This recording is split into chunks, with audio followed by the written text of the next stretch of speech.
Noong gabing iyon, inihatid ko ang aking anak sa airport para sa inakala kong isa na namang karaniwang business trip. Tila normal ang lahat hanggang sa mahigpit na hinawakan ng aking apo na 7 taong gulang pa lamang ang aking kamay. Ang kanyang mga mata na puno ng takot ay nagpatigil sa akin.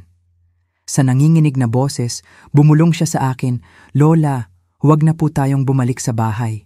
Kaninang umaga, narinig ko si Mama na may pinaplano laban sa atin. Parang awa niyo na po, maniwala kayo sa akin." Sa sandaling iyon, may kung anong gumuho sa loob ko. Walang tanong-tanong, pinaandar ko ang kotse at tumakas kasama siya sa dilim ng gabi. Pero bago tayo magpatuloy, siguraduhing nakasubscribe ka na sa channel at i-comment kung saan mo pinapanood ang video na ito. Gustong-gusto naming malaman kung saan nakakarating ang ating mga kwento. Maligayang pagdating sa mga lolo, lola, tito at tita sa channel na Kwentong Lola Vault. Ako si Lola Elena, 70 taong gulang, at hanggang sa gabing iyon, akala ko ay kilalang-kilala ko na ang aking anak na si Claudia tulad ng palad ko. Nakatira ako kasama siya at ang aking apong si Adrian mula nang mamatay ang aking manugang 3 taon na ang nakararaan. Isang aksidente sa sasakyan na nag-iwan ng malalim na sugat sa aming lahat, lalo na kay Adrian, na mula noon ay naging isang batang napaka-obserbadora at tahimik. Noong Huwebes na yon, inihatid namin si Claudia sa Ninoy Aquino International Airport, NAIA, para sa isang business trip sa Cebu. Siya ay marketing manager sa isang malaking kumpanya at madalas magbiyahe. Dumating kami ng maaga. Medyo walang tao sa terminal. At ang napakalamig na hangin ng aircon ay nagtulak sa akin na higpitan ang aking manipis na coat sa aking katawan. 3 araw lang ito, inay, ngiti ni Claudia habang inaayos ang kanyang carry-on luggage. Alagaan mong mabuti si Adrian at huwag kalimutan ang mga gamot niya. Si Adrian, na nasa tabi ko, ay mahigpit na hawak ang kanyang backpack na may disenyo ng dinosaur habang pinagmamasdan ang kanyang ina nang may matamang tingin. Hindi siya palakibo, pero noong gabing iyon ay mas tahimik siya kaysa sa karaniwan. Magiging maayos ang lahat, apo. Palagi naman tayong nakakaraos. Di ba, Adrian? Sinubukan kong isali ang aking apo sa usapan, pero tumango lang siya ng tahimik. Yumuko si Claudia sa harap ng kanyang anak at inayos ang buhok na tumatakip sa mata nito. "Magpakabait ka kay Lola, ha?" "Opo, Mama. Umuwi ka agad." Hinalikan niya ito sa noo at nanatiling hindi gumagalaw si Adrian na parang maliit na estatwa. Pinanood ko ang aking anak na may mabigat na puso. Sa kabila ng mga pagsubok, naging isang matatag at independent na babae siya. Matapos mawala ang kanyang asawa, ibinuhos niya ang sarili sa trabaho ng may higit na determinasyon marahil bilang paraan upang takasan ang sakit. Hinangaan ko ang kanyang katatagan, kahit na napapansin ko ang lumalawak na agwat sa aming damdamin. "Kailangan ko nang umalis," sabi niya habang tumitingin sa kanyang relo.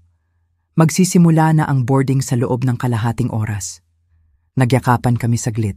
Isang mechanical na yakap na walang init, bagay na naging karaniwan na sa amin nitong mga huling panahon. Hinalikan niya ako sa pisngi, kinuha ang kanyang maleta at naglakad patungo sa departure gate. Pinanood namin ang kanyang anino na papalayo hanggang sa mawala siya sa karamihan. "Tara na, Adrian. Gumagabi na," sabi ko habang hinahawakan ang kamay ng aking apo. Naglakad kami sa hallway ng terminal patungo sa parking lot. Walang sinabing ni isang salita si Adrian sa buong paglalakad. Hindi ako nabahala sa kanyang pananahimik, ganoon talaga siya. Mula noong aksidente ng kanyang ama, mas nakikipag-usap siya gamit ang tingin at kilos kaysa sa salita. Ang parking lot ay madilim. Ilang madilaw na ilaw lang ang nagbibigay ng anino sa sementadong sahig. Iilan lang ang nakaparadang sasakyan. Pinindot ko ang button ng alarm at kumurap ang mga ilaw ng aming lumang Toyota. Nagsimula akong maglakad patungo sa kotse habang hila-hila ng marahan si Adrian. Doon ko naramdaman, isang malakas na hila, halos marahas. Huminto bigla si Adrian at hinawakan ang aking pulsuhan ng mahigpit, kaya't ang maliliit niyang kuko ay nag-iwan ng marka sa aking kulubot na balat. Lumingon ako na naguguluhan. "Anong problema, apo?" Tanong ko sabay yuko para maging kapantay siya. Ang mukha ni Adrian ay namumutla sa ilalim ng madilaw na ilaw ng poste. Ang kanyang mga mata na laging mapagmatsyag ay nanlalaki ngayon sa takot. Hindi ko pa nakita ang ganitong ekspresyon sa kanyang mukha. Kinilabutan ako. "Lola!" Bulong niya ng napakahina kaya kailangan kong ilapit ang aking tainga. "Huwag na po tayong bumalik sa bahay. Parang awa niyo na, maniwala kayo sa akin." Nagtaka ako, iniisip na baka takot lang siya sa bahay na walang kasamang ina. "Huwag kang mag-alala, mahal ko. Magiging okay tayo, tayong dalawa lang sa loob ng ilang araw." Umiling siya ng mabilis, lalo pang hinigpitan ang hawak sa pulso ko. "Hindi, Lola, huwag kang bumalik sa bahay." Ulit niya, ngayon ay basag na ang boses. Kaninang umaga, narinig ko si Mama na may kausap sa telepono sa opisina. Pinag-uusapan nila tayo. Bumilis ang tibok ng puso ko. "Anong narinig mo, Adrian?" Lumunok siya, bahagyang nanginginig ang mga labi at lalong lumapit sa aking tainga. Sabi ni Mama, pagkatulog natin, naayos na daw ang lahat. Sabi niya, siguraduhin mong walang palpak. Ang gas, kailangang magmukhang aksidente lang. Nanigas ang dugo ko sa aking mga ugat. Natulala ako sa mga inosenteng matang iyon na ngayon ay pasa ng bigat ng isang kakilakilabot na sikreto. "Please, Lola," ang boses niya ay parang sinulid na nanginginig. "Ngayon lang, maniwala ka sa akin." Ang huling pangungusap na ito ay sumampal sa akin. Naalala ko ang ibang mga pagkakataon na sinubukang magbabala ni Adrian.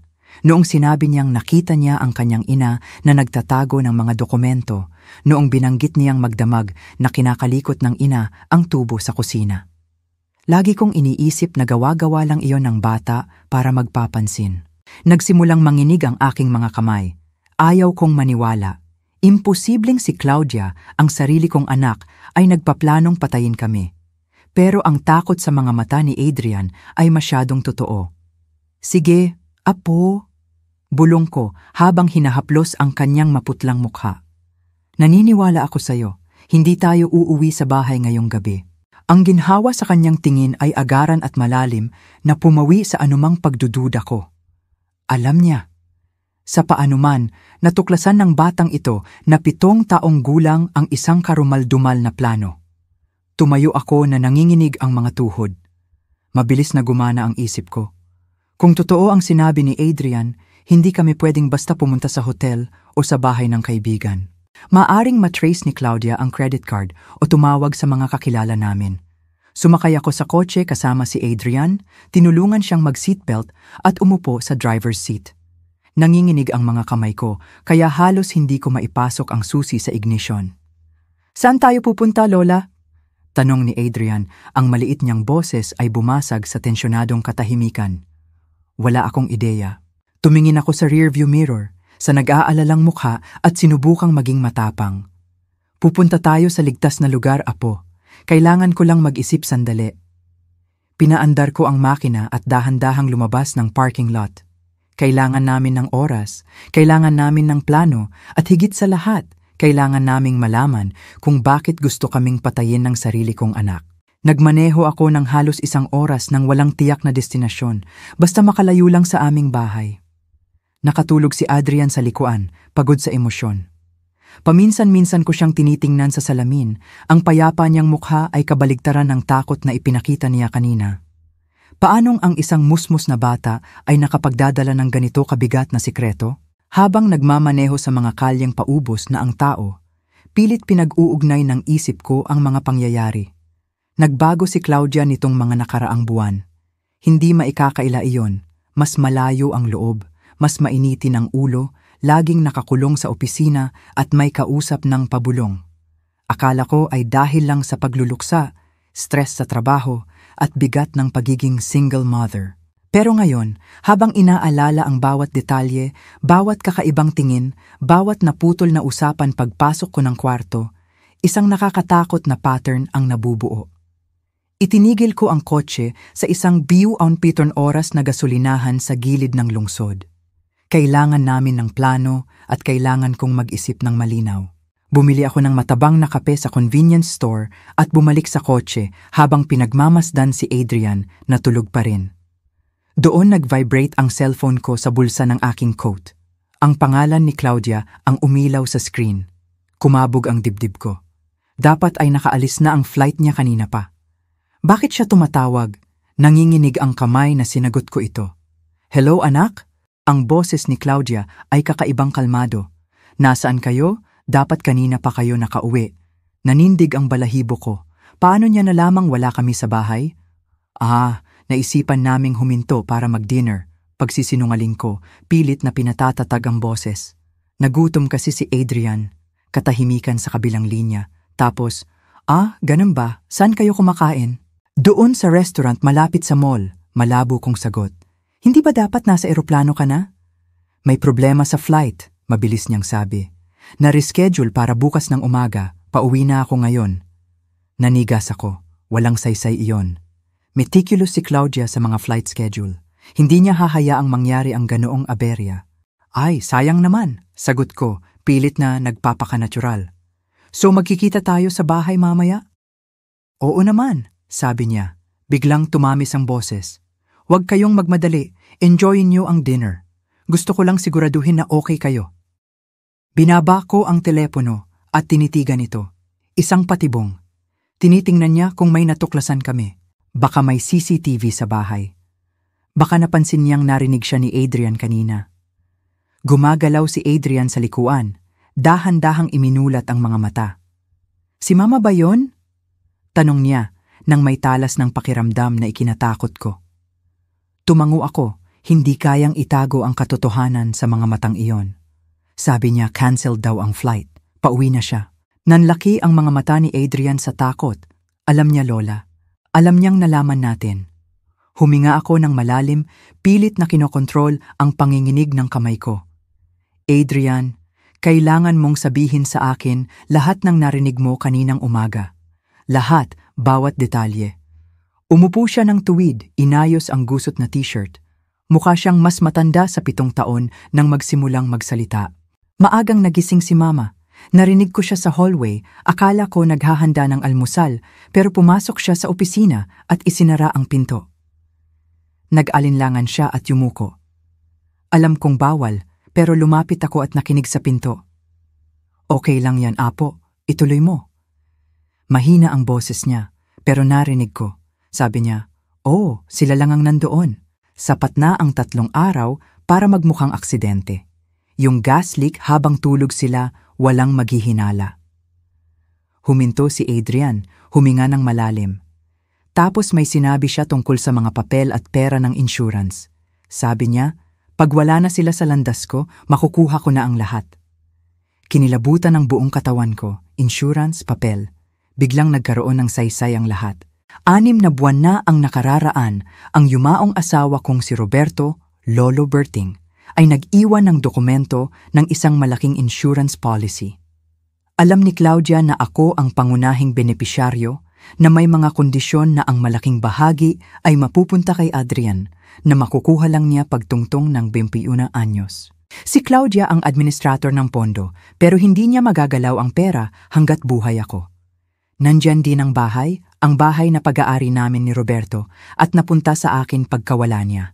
Nakatira si Claudia sa amin pero akin ang property. Isang property na pataas ng pataas ang halaga. Adrian, tanong ko ng may garalgal na boses. Narinig mo na ba ang mama mo na nagsasalita tungkol sa pera o insurance ni Lolo dati? Dahan-dahan siyang tumango. Madalas po, lagi siyang galit kapag pinag-uusapan yon. Minsan may kausap siya sa telepono. Sabi niya, naiipit siya dahil sa atin. Bawat salita ay parang kutsilyo sa puso ko.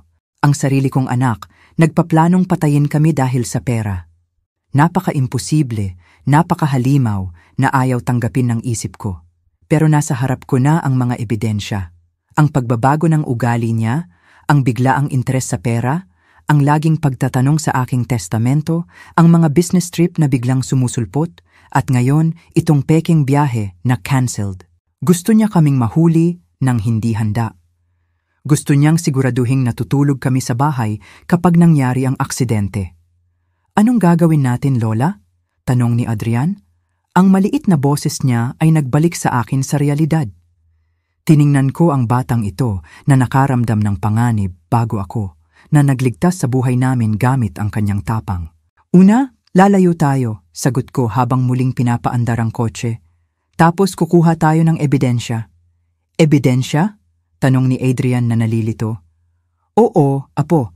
Patunay na may masamang balak ang mama mo, bagay na pwede nating dalhin sa pulis. Tumango si Adrian ng seryoso. Hindi ito ang usapang dapat na mayroon ang isang lola at apo. Hindi ito bigat na dapat pasanin ng isang bata, pero magkasama kami rito. Kami lang dalawa laban sa taong hindi ko inakalang magiging kaaway. Habang nagmamaneho sa gabi, isang plano ang nabuo sa isip ko. Isang delikadong plano, pero maaaring magbigay sa amin ng kailangang ebidensya. Adrian, sabi ko habang nakatingin sa rearview mirror. Naalala mo ba si Mang Raul? Yung guard sa dati nating kondo? Tumango siya. Si Mang Raul ay isang matandang kaibigan, isang taong mapagkakatiwalaan na nagtrabaho ng ilang dekada sa building na tinitirhan namin bago lumipat sa kasalukuyang bahay. Sa tingin ko kailangan natin siyang bisitahin. Sabi ko sabay liko papunta sa lumang distrito. Isang sugal ito, pero wala na kaming ibang pagpipilian. Kailangan namin ng matutuluyan at tulong para mabunyag si Claudia bago siya muling sumubok. 11:00 na ng gabi nang makarating kami sa lumang building. Kabado ako habang nagpa-park sa kabilang kalye, malayo sa CCTV ng building. Kung hinahanap nga kami ni Claudia, bawal mag-iwan ng bakas. Dito ka lang saglit, Adrian. Sabi ko sabay patay ng makina. Titingnan ni Lola kung duty si Mang Raul. Lumabas ako at mabilis na naglakad papunta sa guardhouse, nagtatago sa dilim. Maliwanag ang guardhouse at laking pasasalamat ko nang makita ko si Mang Raul, nakayuko sa isang dyaryo at nagsasagot ng crossword puzzle. Kumatok ako ng mahina sa salamin at nagulat siya nang makilala ako. Aling Elena! Tumayo siya at binuksan ang pinto. Anong ginagawa niyo rito ng ganitong oras? May problema ba? Pasensya ka na sa abala, Raul. Bulong ko, lingon ng lingon sa paligid. Pero may seryoso akong problema. Kailangan ko ang tulong mo. Ang maliit na kwarto ng mga empleyado sa likod ng building ay simple pero maayos. Doon na nakatira si Raul mula nang mamatay ang asawa niya, 10 taon na ang nakararaan. Tago ito at may sariling pinto. Hindi kita kung hindi mo kabisado ang building. Perpekto para sa kailangan namin, isang temporary hideout. Nakaupo si Adrian sa mesa umiinom ng mainit na tsokolate na tinimpla ni Raul. Pinagmamasdan kami ng matandang guard ng may pag-aalala, pilit na iniintindi ang kwentong kakasabi ko lang, Aling Elena! Basag niya sa katahimikan gamit ang seryosong boses. Sigurado po ba kayo rito? Napakabigat na akusasyon niyan laban sa sarili niyang ina. Bumuntong hininga ako ng malalim. Alam ko, Raul, parang kahibangan. Ako mismo ayaw kong maniwala. Tumingin ako kay Adrian na nakatungo sa tasa. Pero hindi ko pwedeng balewalain ang narinig ni Adrian. At may iba pang senyales na ngayon ko lang napagtagpi-tagpi. Dahan-dahang tumango si Raul, hinihimas ang kanyang baba. Kilala niya ang pamilya namin ng ilang dekada. Nakita niyang lumaki si Claudia. Umiyak siya sa libing ng asawa ko. Anong plano niyo, Aling Elena? Tanong niya. Kailangan namin ng ebidensya, sagot ko. Kung pupunta kami sa pulis ngayon na ang hawak lang ay kwento ng 7 taong gulang na bata at mga hinalako, hindi kami seseryosohin. Respetado si Claudia, may magandang trabaho. Sasabihin lang nilang misunderstanding o kaya naman ay ulyanin na ako. Kumunot ang noo ni Raul pero hindi siya tumutol. Alam niyang tama ako. Saan naman ako papasok sa istoryang ito? Kailangan kong bumalik sa bahay, sabi ko, at naramdaman kong nanigas si Adrian sa tabi ko.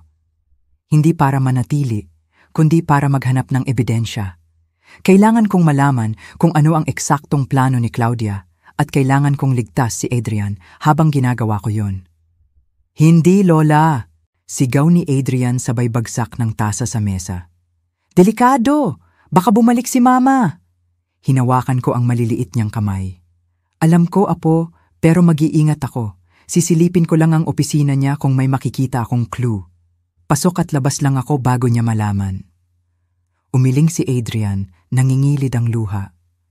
Ayaw kong umalis ka. Ayaw kong maiwan mag-isa. Hindi ka mag-iisa, paniniguro ko. Sasamahan ka ni Mang Raul at pangako, babalik ako agad. Hindi po kayo dapat pumuntang mag-isa, singit ni Raul. Bakas ang pag-aalala sa mukha niya.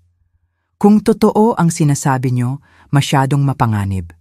Wala akong choice, sagot ko. Pag nalaman ni Claudia na may alam na kami, pwede niyang sirain ang ebidensya or mas malala, gumawa ng mas direktang hakbang. Nanginig ako sa naisip. Kailangan kong kumilos ngayon habang ang akala niya ay wala pa kaming alam. Bumuntong hininga si Raul. Kahit paano, hayaan niyo akong samahan kayo hanggang doon. Maghihintay ako sa kotse, sa kanto. Pag hindi kayo lumabas in 20 minutes, tatawag ako ng pulis. Tumango ako. Mas mabuti na yon kaysa mag-isa. Gusto ko ring sumama, pilit ni Adrian. Hindi apo, matigas kong sabi. Masyadong delikado. Kailangan mong manatili rito. Ligtas. Pangako, babalik ako. Matapos ang kaunting pilitan, pumayag din si Adrian, pero niyakap muna ako ng mahigpit. Promise ka Lola, mag-iingat ka, bulong niya. Promise mo. Pangako, sagot ko at hinalikan siya sa no.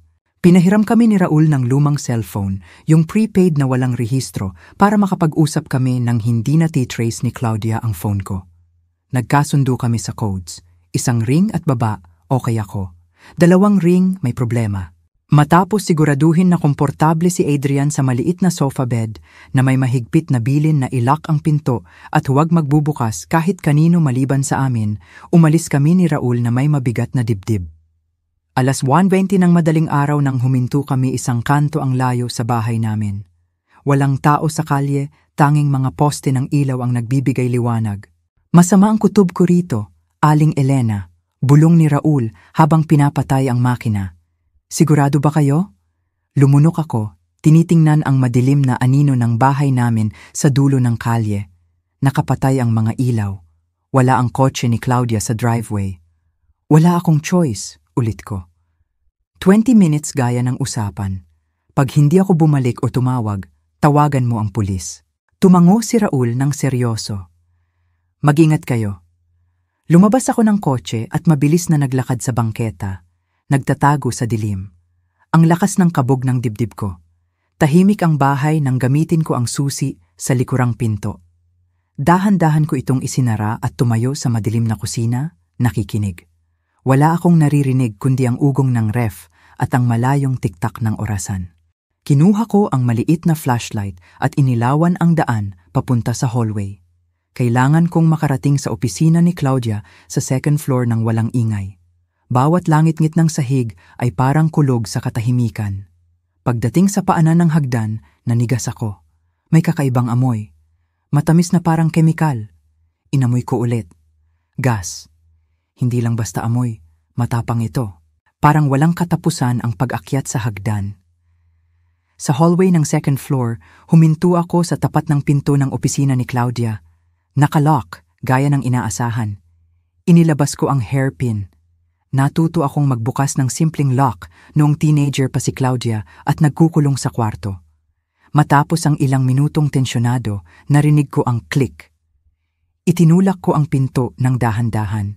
Maayos ang opisina. Mga libro, mesa, laptop, walang magulo. Isinara ko ang pinto at nagsimulang maghalungkat. May password ang laptop kaya nag-focus ako sa mga papel.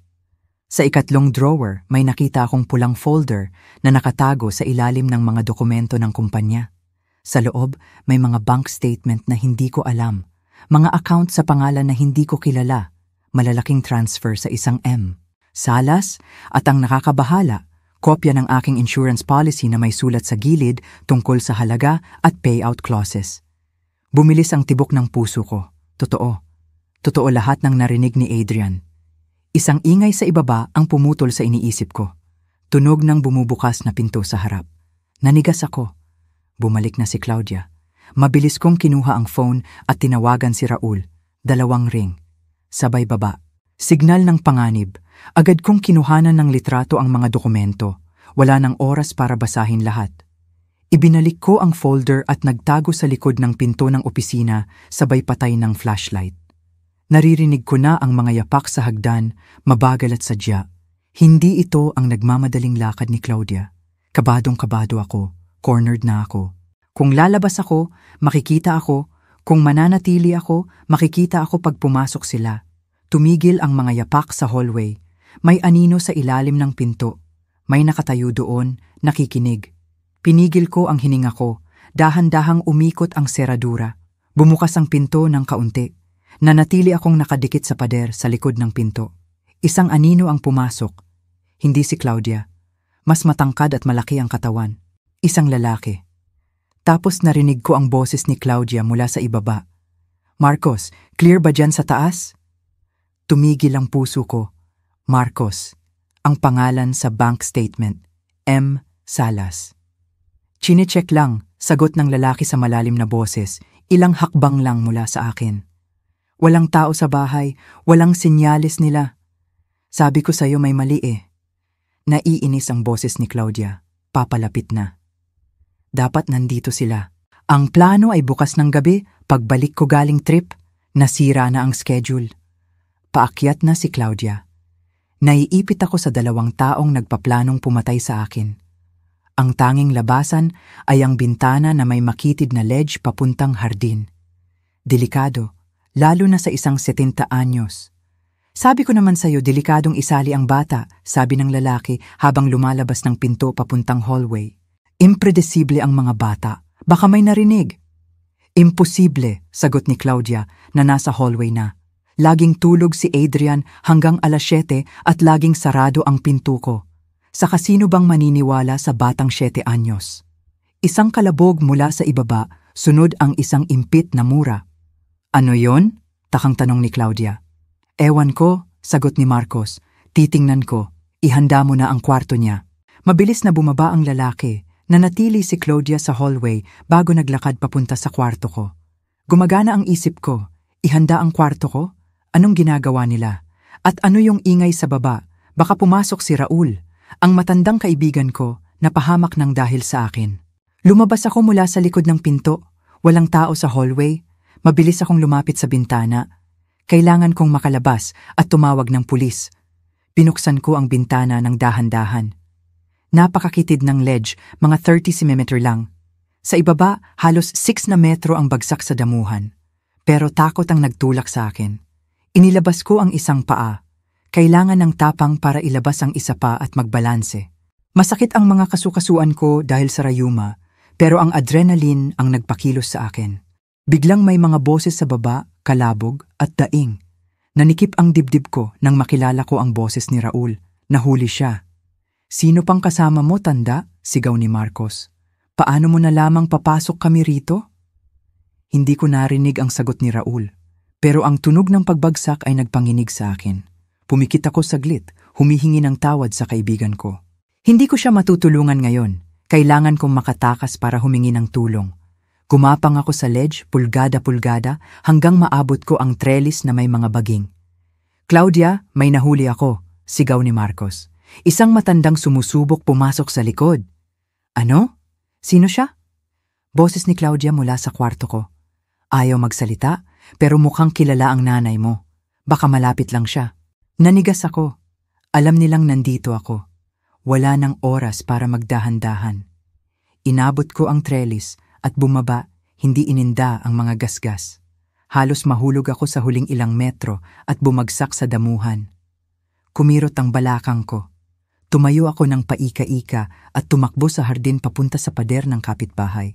Habang tumatakbo, narinig kong bumukas ng malakas ang bintana sa taas. Isang flashlight ang tumama sa hardin. Yumuko ako sa likod ng halaman. May tao ba dyan? Sigaw ni Marcos. Titingnan ko. Bantayan mo yang matanda. Inakyat ko ang pader ng hirap na hirap at bumagsak sa bakuran ng Pamilya Santos, ang aming kapitbahay na nasa bakasyon. Tumakbo ako sa bakuran nila hanggang makarating sa kabilang kalye. Hingal na hingal ako pero takot ang nagtutulak sa akin. Tumakbo ako hanggang makarating sa Quezon Avenue kung saan may ilang establishmento pa ang bukas. Nanginginig na tinawagan ko ang emergency hotline. Pulis, anong emergency? Ako si Elena Gutierrez, sabi ko, pilit na kinokontrol ang boses. Gusto kong i-report ang tangkang pagpatay. Plano akong patayin ng anak ko at ng apo ko para sa insurance money. May kasabwat siya at hawak nila ang kaibigan ko. Tahimik sa kabilang linya. Siguro iniisip nila, Isa na namang lola na kung ano-ano ang naiisip. Mrs., nasaan po kayo? Sa Quezon Avenue, tumatakas ako. Parang awa nyo na, magpadala kayo ng pulis sa Kalye Sampaguita, number 237. Nasa panganib ang kaibigan kong si Raul. May ebidensya po ba kayo? May litrato ako ng mga dokumento at may witness ako, ang apo ko. Nag-alinlangan ako tapos idinagdag, alam kong mukhang baliw, pero totoo ito. Habang nagsasalita, may dumaang patrol car. Kumaway ako ng parang baliw, huminto ito. 2 pulis ang bumaba. Nandito na ang mga pulis, sabi ko sa operator. Mabilis kong pinaliwanag ang sitwasyon, pinakita ang mga litrato sa phone.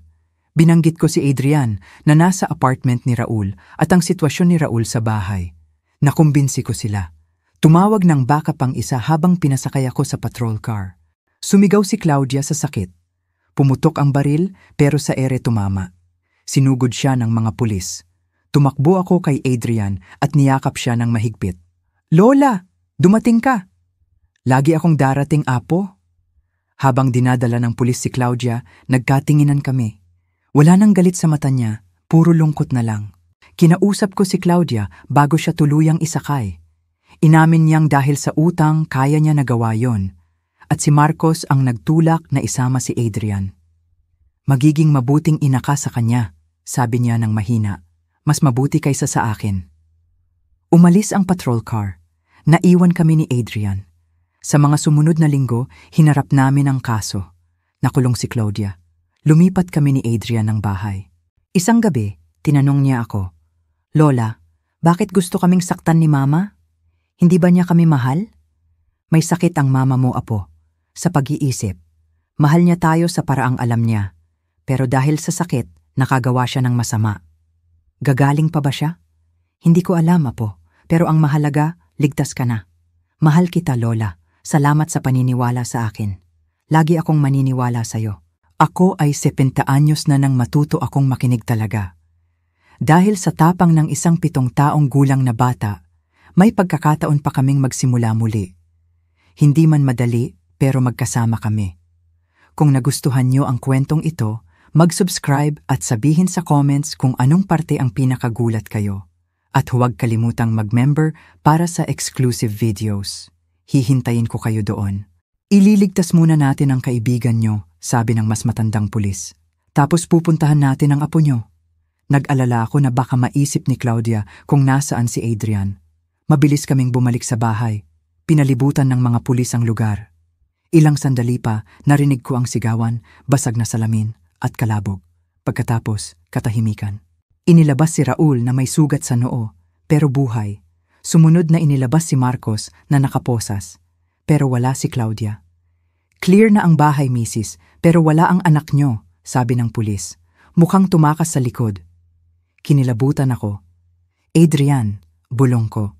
Kailangan nating puntahan ang apo ko bago siya maunahan ni Claudia. Mabilis kaming pumunta sa apartment ni Raul. Nang makarating kami, bukas na ang pinto. Dito lang kayo, utos ng pulis. Pero tumakbo ako. Wala si Adrian sa apartment. Sa sofa bed, may pilas na papel. Lola, nahanap ako ni Mama. Sabi niya, puprotektahan niya ako sa'yo. Nabaliw ka daw. Takot ako, Lola. Tulong. Nang lupaypay ako. Nakuha niya si Adrian. Agad naglabas ng alert ang pulis. Kidnapping. Pero alam kong hindi ito magiging madali. Matalino si Claudia. Dinala ako sa presinto kasama si Raul. Nagbigay kami ng statement. Nakipagtulungan si Marcos para mabawasan ang sentensya niya. Kinumpirma niya ang plano, gas leak, para patayin kami ni Adrian habang tulog. Nanduwal ako. Si Adrian, may lead na ba? Wala pa, pero binabantayan namin ang mga labasan ng syudad. Lumipas ang oras. 5:30 na ng umaga. Biglang nagring ang phone ko. Unknown number. Hello, Lola? Boses ni Adrian, mahina at takot. Adrian, nasaan ka? Okay ka lang ba? Okay lang po. Tulog si Mama. Kinuha ko yung phone niya. Ang tapang mo, apo. Nasaan kayo? Sa isang bahay sa probinsya, may lawa at maraming puno. Nakatulog ako sa biyahe. Pagkagising ko, nandito na kami. May nakikita ka bang pangalan? May mailbox sa gate. Hacienda San Benito. Kilometer 142. Bumilis ang puso ko. Adrian, galingan mo magtago. Papunta na kami. Mahal na mahal kita. Mahal din kita, Lola. Gumagalaw siya. Bye. Nahanap namin ang lokasyon. Sa highway papuntang Kanluran. Sumama ako sa mga pulis kahit ayaw nila. Kailangan ako ni Adrian. Pagdating namin sa Hacienda San Benito, pinalibutan ng pulis ang lugar. May narinig kaming putok ng baril. Tumakbo ako papasok, hindi ininda ang sakit ng katawan. Sa porch ng bahay, nakita ko si Claudia. Hawak niya si Adrian bilang shield at may baril sa kamay. Walang lalapit, sigaw niya. Babaril ako. Mrs. Claudia, bitawan niyo ang bata, sabi ng hepe. Hindi niyo naiintindihan, sigaw ni Claudia. Inagaw niya ang lahat sa akin. Pera ng tatay ko to. Manipulator siya. At ngayon pinalalabas niyang baliw ako. Nakita ko si Adrian na tumitingin sa likod ng bahay. May pulis na papalapit doon. Dinidistract niya ang nanay niya. Kahit sa ganitong sitwasyon, napakatalino niya. Claudia? Tawag ko, humakbang pasulong. Lumingon siya, nakatutok ang baril sa akin. Ikaw, paano ka nakatakas? Walang sunog, Claudia. Narinig ni Adrian ang lahat, iniligtas niya kami. Tumingin siya kay Adrian. Ikaw, trinaydor mo ako. Pinrotektahan niya lang ang mahal niya, sabi ko. Protetahan? Tumawa siya ng parang baliw. Sinakal mo ako, pera ko dapat yun. Hindi pera ang problema, Claudia. Habang nag-uusap kami, nakita ko ang pagdadalawang isip sa mukha niya. Sa sandaling iyon, kumilos si Adrian. Kinagat niya ang braso ng ina at gumulong palayo.